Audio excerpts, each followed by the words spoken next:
Hi everybody! Welcome to day 7 of our Photoshop Daily Creative Challenge. Do you like this spin thing I've been doing the last couple days? Should we make it a thing going forward? We have a lot of people in chat already. You are all early morning risers. What's up, Pokehan? Says whoop whoop. Sam Peterson, Mark Jacobs, Robin, Sean, hello. Hey, how's it going? So if you are new to the Daily Creative Challenge, I'm Kathleen Martin. I am your host, your head camp counselor for Camp Photoshop. I'm also a designer here at Adobe, and I specialize in tutorials, so learning content, so this is perfect. I'm excited to show you what I have in store today. Mark says, love the chair spin. Nice. You guys don't know this, but before the stream starts, I'm just sitting here and just spinning for at least 10 minutes straight. Josh, hello. Alba, how's it going? If you're new to the stream, I always say this, but go ahead and sign in and give me a holler. I want to see your name. I want to say hi back. We got Valentine, Nick, Richard, Valder, as always. Good to see you. Kay Richards. Cool. And if you are new, like I said, the Daily Creative Challenge is a 2-week challenge where you're going to build your Photoshop skills over 9 different challenges. So this one has been running since the 17th, and it will end on the 28th. So we're on day 7. We only have 2 more challenges after this, which is pretty wild. And then I don't know if you know this, but next week we're going to be taking a break from streaming. We're taking a little company vacation. So we will take next week off and then start off in July, fresh, refreshed, rejuvenated with more challenges in Adobe Live. Very excited. What's up, Eric, Ralph? Good to see you all. Stephanie, Gaurav, Anna. Yay, Mads. Hi, Ishmael. So if you do want to register, I think the registration is still open. But if not, you can just continue to watch. You can go to behance.net/challenge/Photoshop. And you can check out this big blue button if you've already registered. It will go to Discord when you click on it. But here's the layout of how the challenges work. So each day you're going to receive a challenge either on Behance or on this website. If you scroll down, you can see that all of the challenges get unlocked as they appear every morning. So today's challenge is combine images. It's basically compositing. We're going to learn how to swap backgrounds in an image to create a unique composite image. Unique New York. And then we still have Thursday and Friday to be discovered. Very exciting. Yeah, Richard, vacation, getaway. So like I mentioned, we do have a community chat. It's very cool. It's specifically called Discord. Let me get it open. It's a chat server where you can get design feedback. You can chat with people in the community, share your work. You can ask questions that you didn't get answered during the stream, or if you have specific questions. After this stream, I just saw this little screenshot of Tim and then another little image of Tim. I don't know why it made me laugh, but it did. And then you can also see over here on the right that we show you who's online. So you can see this top section is all mentors. These are designers, creatives, people who know their stuff and should be able to help you out with questions if you have them. If they give you design feedback, it's going to be good feedback for sure. We got some Adobe folks over here and then everyone else who's online. It's quite a few of you. If you want to join us, go to bit.ly/psdiscord, capital P, capital S. That's important. It's case sensitive. Who knows why? What's up, Lydia? Good to see ya. All right, let's jump back to the internet. So we have the community chat, which you can join. And then every day we have this live show. So from 9 a.m. to 9:30-ish, I'll be working through the challenge of that day. So I'll be showing you an example of how I would go about taking the challenge. And then I'll show you how to upload it to your portfolio afterwards. Because that's very important. You got to share your work so you can get feedback and maybe get a job as well. It's pretty cool. What's up, Michael? Good to see you. So like I said, finally share your work, get feedback from mentors and other participants, and get it up on Behance. So like I said, today's challenge is combine images. So I'm going to show you where we're going to start. So I'm over in Photoshop. Here is my image.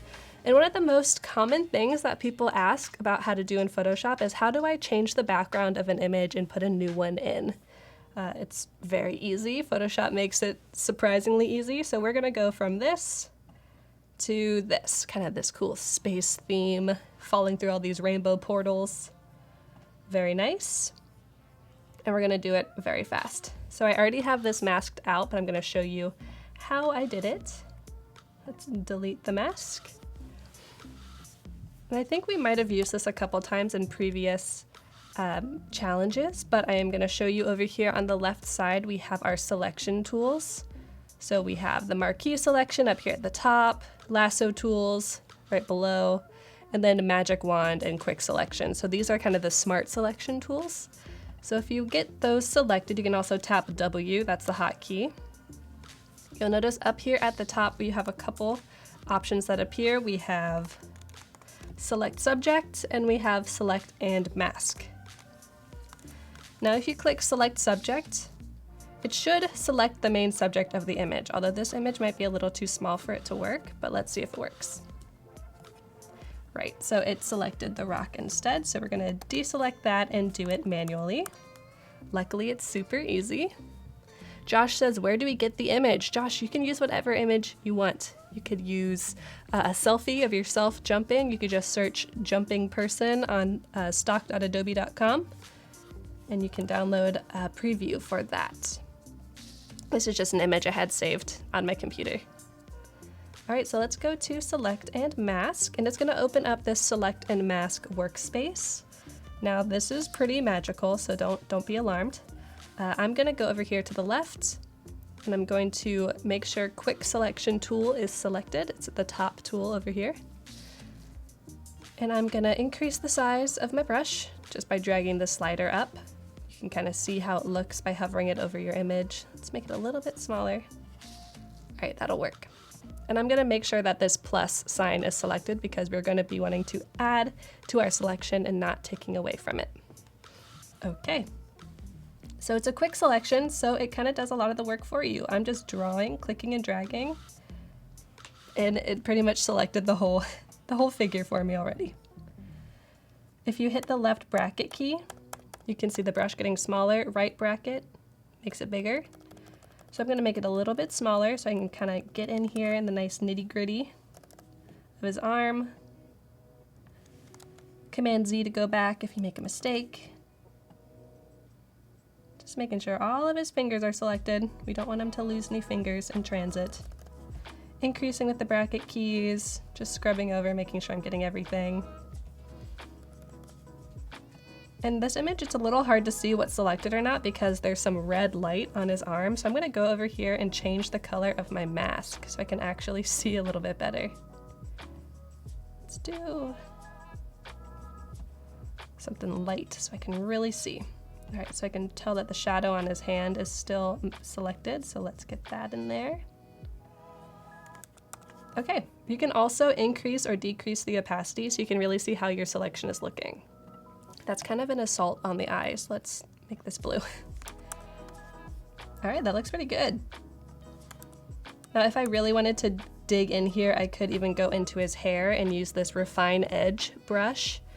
That's really, really, really nice for hair. It'll make a really complex selection around the hair for you without you having to actually manually go in and mask things out. It's quite the time saver. Okay, so now we have a falling person on a blue background. This is a great starting point. Now, one important thing is here at the bottom in output 2, we're gonna make sure layer mask is selected. If we just choose selection, it will just put the marching ants around him.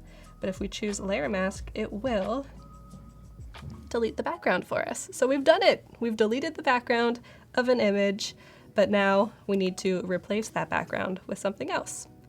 So let's go to place. Let's see, I have a starry background that I also got from stock. Ocular Assault sounds like a band name. Make it happen. Alrighty, so it's placed on my canvas, and I'm just gonna hold Option and grab a corner, and that's going to scale it out from the center. That looks good. I'm gonna hit return to confirm my changes, and then you'll notice over here in my layers, the stars are on top of the person, so that's why we're only seeing stars and no person. Let's grab this, just drag it down. So we've changed the layer order, so now the stars are on the bottom, the person is on top, and now we can add some things on top of him. Let's add some of those glowing rings. I'm gonna jump over here to the left side, and I'm going to click the ellipse tool. The hotkey is U, and if you don't see the ellipse, you might see the rectangle. You can always just hit U. That'll show you where the tools are nested. Long press, and then it's going to make this little fly out menu where you can choose if you want a rectangle, a polygon, a custom shape. Let's do ellipse.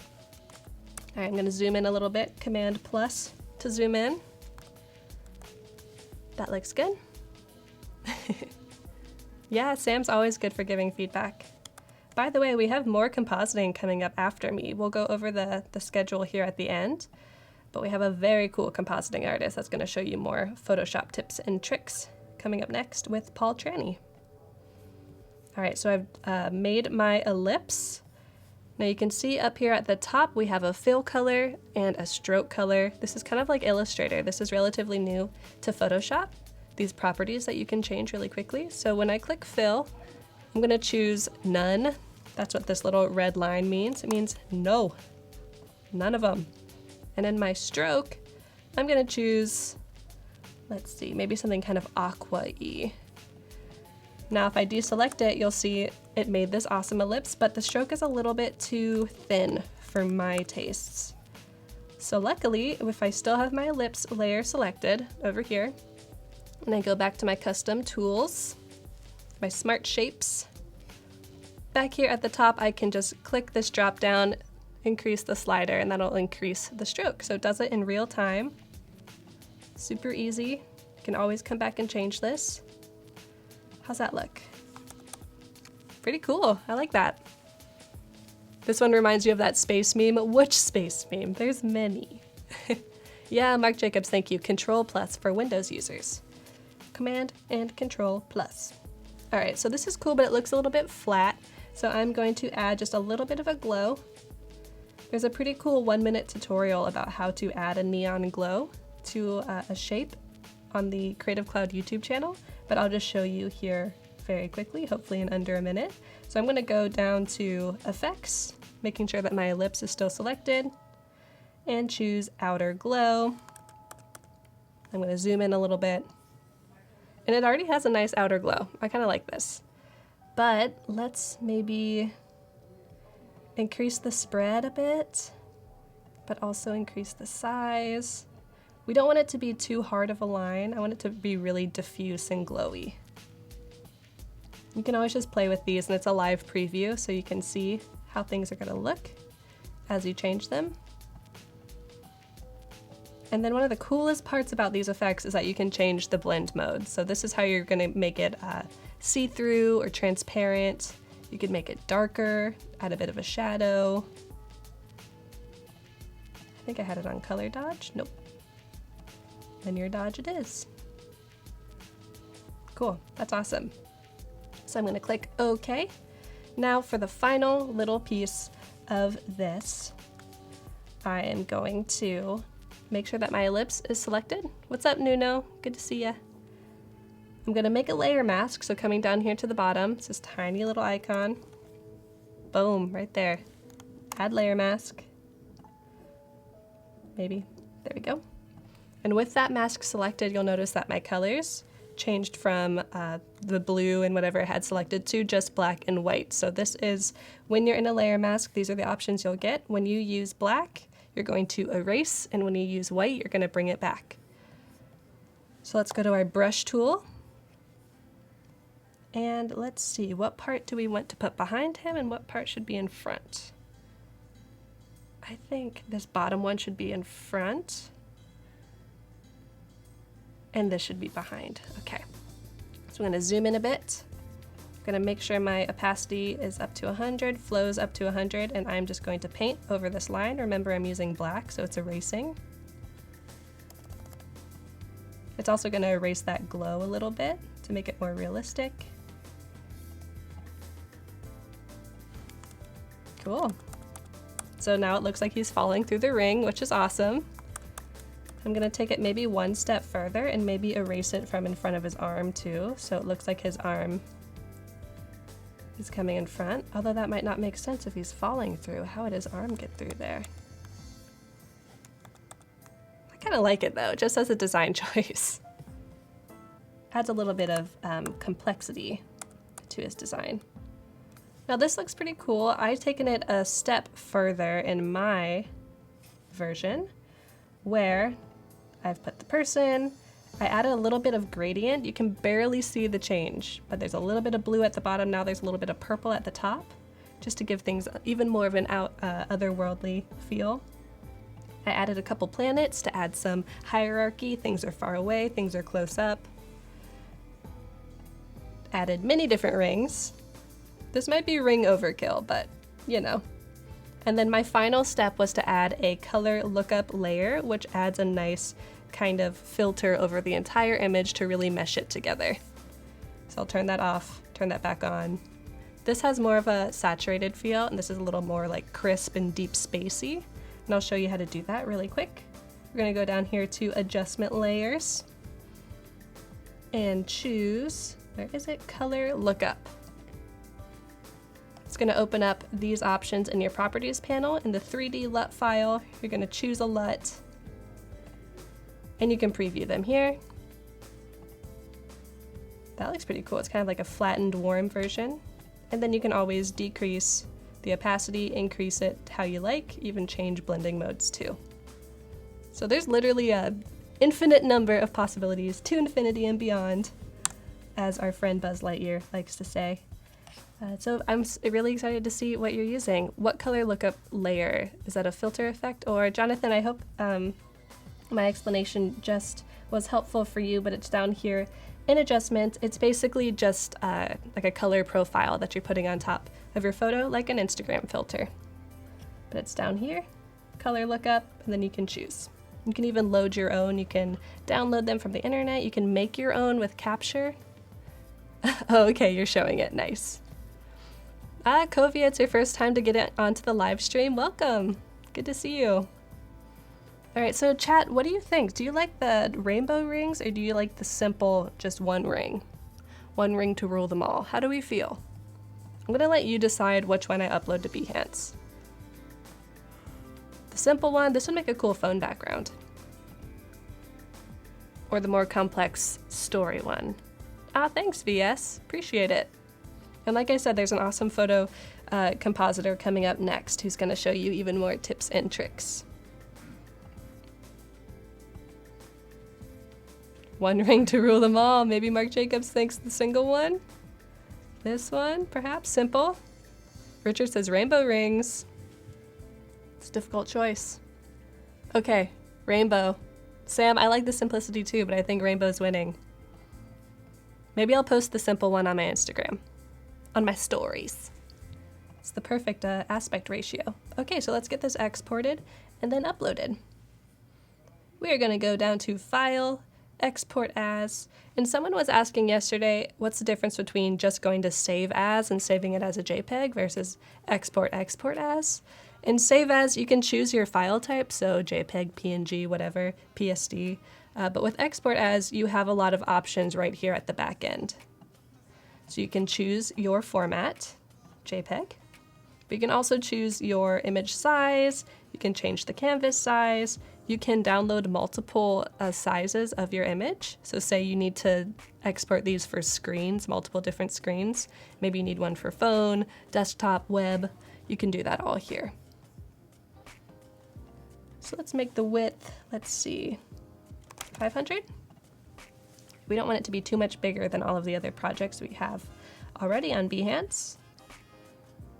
Export as, put this in day 7. Call it rainbow rings. Save. Ooh, maybe add the planet to the single ring. It's a good idea. Why not one ring with a rainbow gradient on it? That would be cool, Noor. Totally cool. Ooh, I'm trying to think of how you would do that. You could do the outer glow and then make a clipping mask and fill that clipping mask with a rainbow gradient. Would that work? Nick says, I want to fall in this ring. It seems safe, right? All right, let's jump back to Behance and get this uploaded.